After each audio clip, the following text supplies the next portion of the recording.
So many developments today, and I need to bring those to you. The first thing we need to discuss is losing it all. We are seeing people drowning in debt. The foreclosures are rising. You need to know what's going on. The second thing is the secret. What's happening with the Federal Reserve behind the scenes? I'll give you some insight there. And the third thing is the inflation situation. Prices are going up, and we are seeing some interesting developments. I've got a lot to cover. Let's go. I wanted to lead off with this one. Ford removes minimum credit score for 84-month loans. That's a 7-year loan. So what this tells me here is that, look, if people are struggling to be able to get and qualify for these loans, well, we just change the rules and you're in. No problem. But this doesn't resolve the issue of why people are taking 7 years to pay off a vehicle. This is absurd in many ways because you can stretch that debt out and that makes it affordable. But the cost of the car in the first place is the issue. It's just like homes. It was before 2020, so we can't go there, okay? The problem here is that these things cost way too much versus the average salary, the median salary. That's the real problem. Oh, not the supply chain. We've got problems there. There's no doubt, all different types of problems. But before 2020, there were issues underlying all of this. Almost 20% of US households lost their entire savings through last year. So when I talk about being wiped out, there are individuals who will say, this guy's just spreading fear. This guy, it's garbage. I'm going elsewhere. I'm literally taking the data and I am putting that in the titles, in the thumbnails, and in what I say to you.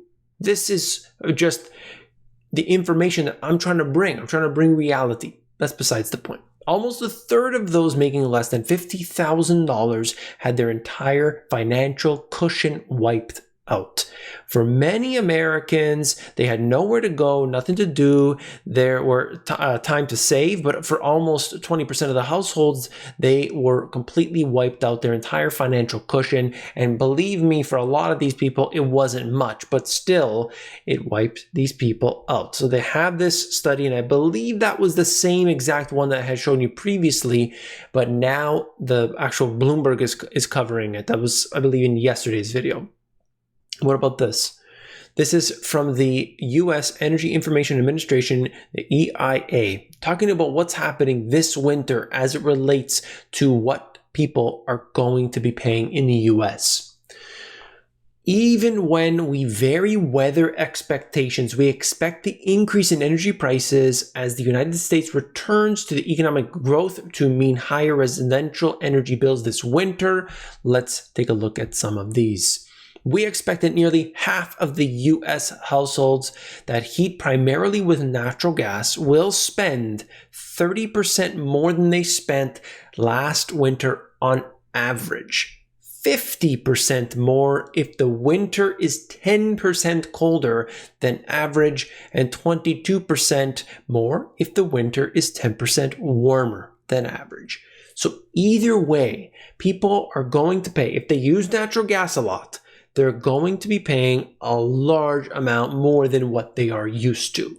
So just take those bills. If that's you, take your bills and take the worst case scenario. You got to go with the worst case scenario. As they say, hope for the best, prepare for the worst. All right? So you can see that. Take your bill. What was it? Whatever it is, add 50% to it. Can you afford that? No? Let's start digging in and let's start figuring out what we're going to do, okay? Because we need to be prepared right now, not when the time comes. We expect that 41% of U.S. households that heat primarily with electricity will spend 6% more, 15% more in a colder winter, 4% more in a warmer, and then it just goes on, okay? If you're interested, you can pause the video or check the link in the description if you want to see more of the details in this report. But take a look. This is big. Foreclosures are surging now that the mortgage bailouts are ending. And in the same title, which is already long, if you think about it, this is the title of an article, but they're still at low levels. Don't get scared. And why do they have to put it in the title? Because a lot of people, they only read the title, and you are not allowed to push any information that's considered negative because the advertisers don't like that. But of course, on this channel, I'm just here to bring you the truth. Now, are they much lower than what we've seen in other instances, like during the housing crisis? Sure. But what's happening? What is the reality? Look, the mortgage bailouts are ending. Foreclosures are now rising. Foreclosure starts jumped 32% in the third quarter of this year from the second quarter, and we're 67% higher than the third quarter of 2020. The foreclosure numbers should stay relatively low because of the aggressive modifications by lenders and also because of high levels of home equity. I would argue with the home equity part, but that's besides the point. And the reason I argue with that is because you don't need a large percentage of the population, or you have a problem somewhere. Maybe it's Evergrande, maybe it's Lehman, maybe it's whatever, commercial mortgage-backed securities, whatever that is. It's a small thing, but because of how interconnected and intertwined everything is, it creates problems down the road, domino effect. So they do talk about it further in here. And, it depends on where you are, different situation, different places. But the point is simply that as soon as the stimulus ran out, as soon as the protections ran out, things got worse. And we're going to talk about this more in just a second. Take a look. Here's the jobless claims falling down significantly. What did people do? Did people find themselves going back to work right now at this time? Here it is, just looking at it all broken down. Extended benefits, the emergency claims, unemployment insurance, and so on. And over these last couple months, that has been declining. What are people doing in response to not getting the stimulus? Look at this. This is the PPI. So you're seeing what people are paying, the CPI, and then you got to look at the producer price index. What's happening with the input costs? If somebody has to manufacture a product, whether it's a processed food product, let's just say peanut butter. If the peanuts are more expensive, if the jar is more expensive, if the label is more expensive, the ink to print the label, and so on and so forth, that's their input costs. What does that do to the product? Of course, it makes it much more expensive. They pass that down on the customer. This is China's PPI surging right now to the highest levels since the 90s. This is incredible. 10.7% year over year. You're looking at China's coal futures surging as well. And because these move in lockstep, this chart goes all the way back to 2011. They move in lockstep during this process. Are we going to see the PPIs surging to these levels? It would be unbelievable. Is it going to get that bad? We'll see in time. Let's talk about the Federal Reserve here, because this goes in with it. Two things related to the Fed. This is Bullard, okay? I think this is concerning. It's talking about inflation. While I do think that there is some probability that this will naturally dissipate over the next 6 months, I gotta highlight this. I wouldn't say that that's such a strong case that we can count on happening, because it's it's 50% probability either way. So he's saying could be one or the other. He doesn't want to touch it. He doesn't want to step on anybody's toes, doesn't want to look bad for the boss. You know how it is. But all of them now are starting to say inflation not so transitory. Then there was this. This article is basically talking about, oh, it's embarrassing, the Fed ethics, they got to take care of this. Yeah, we've heard all that before. But this is talking about the original sin. I can't believe they actually published this in Bloomberg, but here it is. The Fed still lives with this original sin. It is not clear who the reserve banks are accountable to. It is something that has been an issue from the very beginning. And this is what I've highlighted 1,000 times. If you've been on the channel, I know you know what's going on.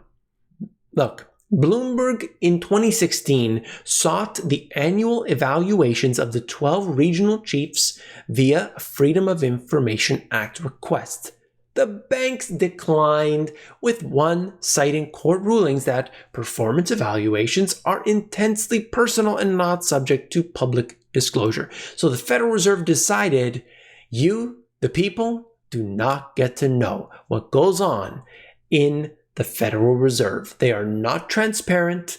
They are not in any way, shape, or form accountable to you, and their actions do not benefit you. Debt is rising, stimulus has faded, and together that is a very bad combination. Higher inflation needs higher interest rates. That's the only way to stop it. People must take steps right now to reduce bad debt. It is so key because at this time, we know what's going to happen. We know how hard times are really right in front of us. Okay, so just some updates right here. I want to move through this quickly just to give you what you need to know, okay? Rising oil and gas prices are helping Russia rebuild its wealth fund. Any oil-producing country is going to do real well during these periods of time, as long as they can get it out of the ground, as long as they can sell it. Britain's Chicken King says 20-year cheap food binge is over. IEA says the energy crisis could threaten economic recovery. All right, they get into more details here, but essentially the days when you could feed a family with family of 4 with a £3 or $4 chicken are coming to an end. Prices on everything. Okay, look at this. I know I've seen this in the comment section, by the way. IKEA is leasing more ships, buying containers, and rerouting goods as the world's largest furniture brand seeks to mitigate a perfect storm of disruptions. Interesting stuff, right? This is just more of the same, showing you that food price inflation will hit double digits. This doesn't happen too often, and of course, people can't take this. You've already had people that, like I showed you at the beginning, 20% just wiped out. What's going to happen in the next level? What's happening to them right now?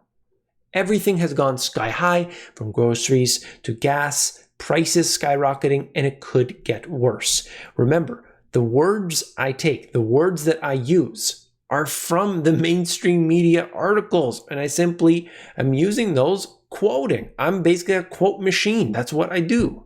Okay? US wholesale prices rose 8.6% over the last 12 months. It's unbelievable. Then we get to this. More than 10,000 John Deere workers are on strike after rejecting contract. What happens when a large number of these individuals they're not working? They're saying no. At this time, with agriculture, with the supply chain, with all the demand, everything going on, and 10,000 workers on strike, I think it's going to exacerbate the problems even further. Because just like I covered maybe yesterday's video, that even tires, they were talking about, the farmer with his tractor, he, can't get tires, needs tires, can't get them. I mean, these things just don't happen too often. Then we have this, the monthly CRB BLS spot index. Okay, it's a commodity index, and I wanted to just break it down really quickly what it is exactly. The commodity BLS commodity price index is a measure of price movements of 22 sensitive basic commodities whose markets are presumed to be among the first to be influenced by changes in economic conditions. As such, it serves as one of the early indications of impending changes in business activity. And as always, the link is in the description, okay? The official description if you want to read all about it. But look at that. We're basically at the same level we were at back, in 2000. Just before, actually, that's 98 or so. You might tell me if I put this here. Oh, 2011, excuse me. 2011. This was back in 2008. You could see the peak, okay? Comes down, shoots right back up, 2011. The point is, we haven't seen this before. We have not seen this. If I go back, how far will this go back? It only goes back to 1988. And like I said, we are at that level right now. What's going to happen? What's going on? This cannot be resolved by a flick of the switch. They can't change this. They are already, imagine, people say they're just going to pump more money. They've already pumped in from the stimulus and the government trillions and trillions and trillions. They've got this, monster that they want to put out there. What about the Federal Reserve and their actions? How far are they going to take it? I don't know, but already we are in for a world of hurt because people, they can't pay the bills. The most basic things. And the last thing, just want to show you the average new car sales for over $45,000 in September. The prices are going sky high on just about everything. There are different reasons. There are many factors here, but what matters? It's you. You matter and what you've got to pay. That's all I've got to say. If you want to support me, hit that thumbs up button. I do appreciate it, all right? If you want to get on the insiders, I will email you 5 days a week, the video of the day. It's right up here at this card or themoneygps.com. As always, a simple click of the like helps me out, so thank you very much. If you haven't seen this video yet, you definitely want to check it out. Click it and I'll see you there.